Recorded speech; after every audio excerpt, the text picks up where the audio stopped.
Hello everybody, my name is Michaela Pascoe and I am a research fellow at the Institute of Health and Sport at Victoria University, and I am very happy that you are joining me for today's edition of VU Elevenses. Today we are going to talk a little bit about managing our time and our routines during this really weird period where the way that we would usually do things or our business as usual has just been thrown out the window. So we're going to focus a little bit on online meetings, we're going to focus a little bit on different ways to work, maybe moving towards task orientation rather than time orientation, and also about identifying the difference between tasks that are urgent and important and those that are not.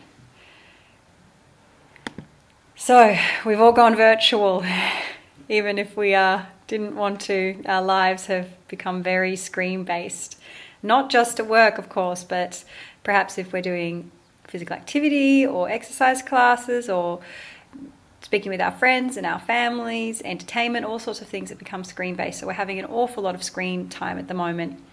I'm finding personally that to be really difficult because I'm always trying to decrease my screen time. But now instead of being able to meet with my colleagues and have a chat, we're all looking at each other via the computer.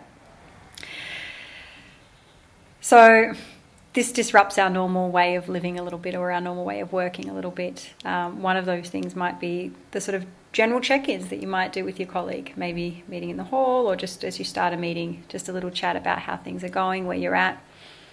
These are one of the things that might get missed a little bit in some online meetings, and it's just something to be aware of to maybe help orientate us, help us focus and settle into that workspace. We do need a little bit more of those routines at the moment because, of course, we are in strange environments. We're not in our sort of normal standard work environment, so some of those little check-ins can help ground us and also help maintain this sense of connection with our colleagues. Another thing to consider might be our cameras.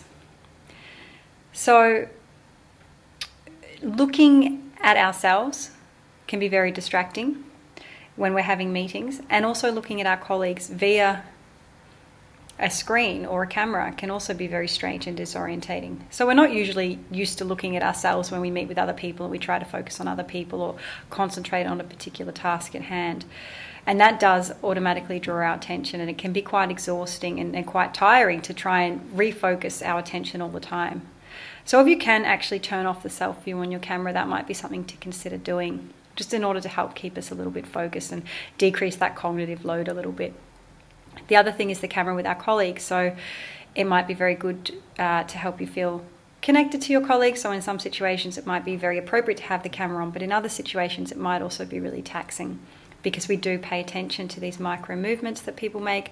We pay attention to facial expressions. All of these things pull our attention away and create a cognitive load, and essentially can make us feel more tired more quickly as we try to refocus our attention and filter out all of these things, this extra sensory information that's coming at us.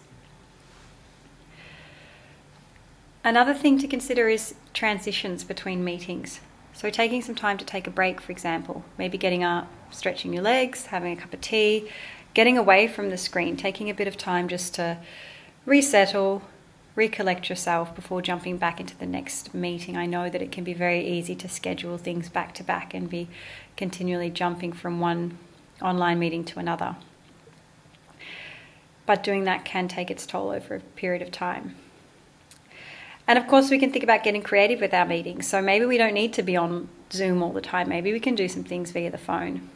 Maybe we can have walking meetings. That's something that I quite like as much as possible, just trying to get out and have a walk and get some fresh air, maybe look at some trees, some dogs.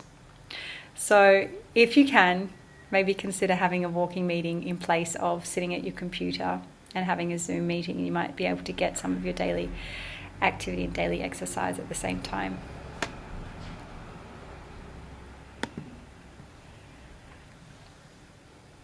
Another thing might be to think about shifting our normal way of doing things from focusing on time to focusing on outcomes. So we may be used to starting our days at a certain time and ending them at a certain time as well. But of course that's a little bit different at the moment, and it's more easy to have our work hours and our non-work hours fade into one another, and it's a little bit more difficult to know where those lines are. So it might be useful to consider focusing on outcomes. We may not be able to actually work in the same sort of hours that we were working previously. This could be particularly relevant if you've got children at home, for example, and you're schooling those children from home, or whatever else might be going on. It may just make it not feasible to work in the way that you were before. Because of that, it might be helpful to